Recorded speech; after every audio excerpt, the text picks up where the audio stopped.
بسم اللہ الرحمن الرحیم۔ صرف 5 منٹ کا مدرسہ قرآن و حدیث کی روشنی میں 259واں دن 19 رمضان المبارک۔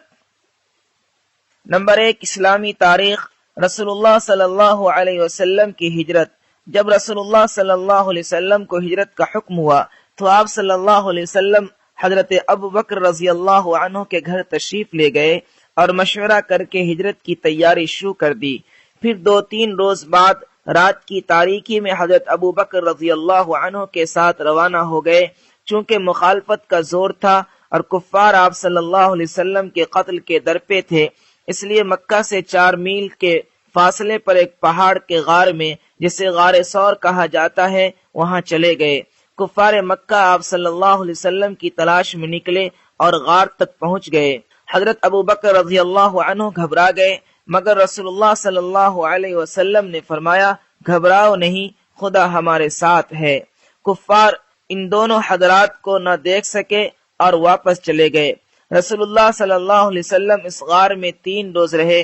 چوتھے روز وہاں سے روانہ ہو گئے اور رات دن برابر چلتے رہے۔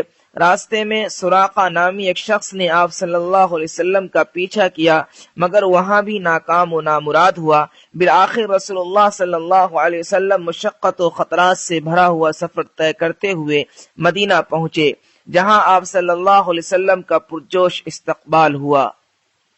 نمبر 2، اللہ کی قدرت۔ زمین میں سارے خزانے اللہ نے رکھے ہیں۔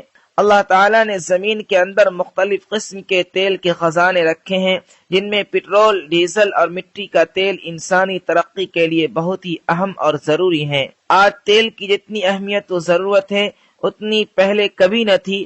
انسان دن رات مسلسل تیل نکالتا ہی جا رہا ہے، لیکن تیل کے ذخائر کے ختم ہونے کا اندیشہ ہی نہیں۔ اندازہ لگائیے، اگر یہ تیل کے ذخیرے ختم ہو جائیں تو انسانی زندگی ٹھہر جائے گی۔ ذرا غور کیجئے کہ زمین کے اندر تیل کے ذخیرے کس نے رکھے؟ یقیناً یہ اللہ تعالیٰ کے اس خزانے سے ہے جس کے بارے میں اللہ تعالیٰ نے قرآن میں فرمایا ہے، اور ہمارے پاس ہر چیز کے خزانے ہیں اور ہم اسے ایک متعین اندازے سے اتارتے ہیں۔ نمبر 3، ایک فرض کے بارے میں، والدین کے ساتھ اچھا برتاؤ کرنا۔ قرآن میں اللہ تعالیٰ فرماتا ہے، والدین کے ساتھ اچھا سلوک کرو۔ فائدہ، والدین کتنی مشقت و محنت سے بچوں کی پرورش کرتے ہیں، اس لیے والدین کے ساتھ اچھائی کا معاملہ کرنا اور ان کی ضروریات کو اپنی طاقت اور حیثیت کے مطابق پوری کرنا ضروری ہے۔ نمبر 4، سنت کے بارے میں، ظہر سے پہلے کی 4 رکعات سنت مؤکدہ ہے۔ حضرت عائشہ رضی اللہ عنہا بیان کرتی ہیں کہ سرور کائنات صلی اللہ علیہ وسلم ظہر سے پہلے 4 رکعات اور فجر سے پہلے کی 2 رکعات کبھی نہیں چھوڑتے تھے۔ نمبر 5، ایک اہم عمل کی فضیلت، قرآن کے حکم پر عمل کرنے کا انعام۔ رسول اللہ صلی اللہ علیہ وسلم نے فرمایا، جو شخص قرآن پڑھے، سیکھے اور اس پر عمل کرے تو اس کو قیامت کے دن نور سے بنا ہوا تاج پہنایا جائے گا، جس کی روشنی سورج کی روشنی کی طرح ہوگی۔ اس کے والدین کو ایسے 2 جوڑے پہنائے جائیں گے کہ تمام دنیا اس کا مقابلہ نہیں کر سکتی۔ وہ عرض کریں گے، یہ جوڑے ہمیں کس وجہ سے پہنائے گئے؟ ارشاد ہوگا، تمہارے بچے کے قرآن مجید پڑھنے کے بدلے میں۔ نمبر 6، گناہ کے بارے میں، شرک اور قتل کرنا۔ رسول اللہ صلی اللہ علیہ وسلم نے فرمایا، اللہ تعالیٰ ہر گناہ کو معاف کر سکتا ہے، مگر اس آدمی کو معاف نہیں کریں گے جو شرک کی حالت میں مر جائے۔ دوسرا وہ آدمی جو کسی مسلمان بھائی کو جان بوجھ کر قتل کر دے۔ نمبر 7، دنیا کے بارے میں، دنیا کا فائدہ وقتی ہے۔ ایک مرتبہ رسول اللہ صلی اللہ علیہ وسلم نے اپنی تقریر میں بیان فرمایا، غور سے سن لو، دنیا ایک وقتی فائدہ ہے جس سے ہر شخص فائدہ اٹھاتا ہے، چاہے نیک ہو یا گنہگار۔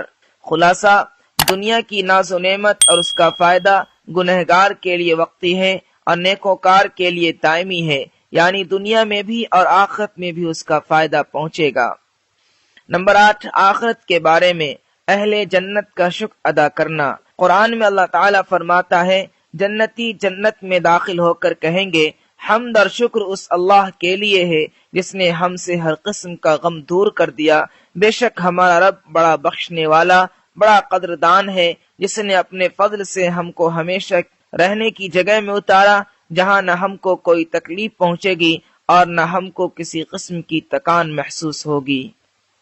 نمبر 9، طب نبوی سے علاج دست یعنی بکری کی اگلی ران کے فوائد۔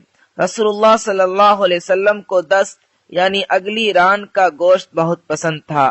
فائدہ، علامہ ابن قیم رحمۃ اللہ علیہ نے لکھا ہے کہ بکری کے گوشت میں سب سے ہلکی غذا کا حصہ گردن اور دست ہے، اس کے کھانے سے معدہ میں بھاری پن نہیں ہوتا۔ نمبر 10، قرآن کی نصیحت۔ قرآن میں اللہ تعالیٰ فرماتا ہے، تم اپنے رب سے گڑ گڑا کر اور چپ کے بھی دعا کیا کرو، بے شک اللہ تعالیٰ حد سے نکل جانے والوں کو پسند نہیں کرتا، اور زمین میں اس کی اصلاح کے بعد فساد مت پھیلاؤ، عذاب کا ڈر اور رحمت کی امید رکھتے ہوئے اللہ کی عبادت کیا کرو، یقیناً اللہ تعالیٰ کی رحمت اچھے کام کرنے والوں کے قریب ہے۔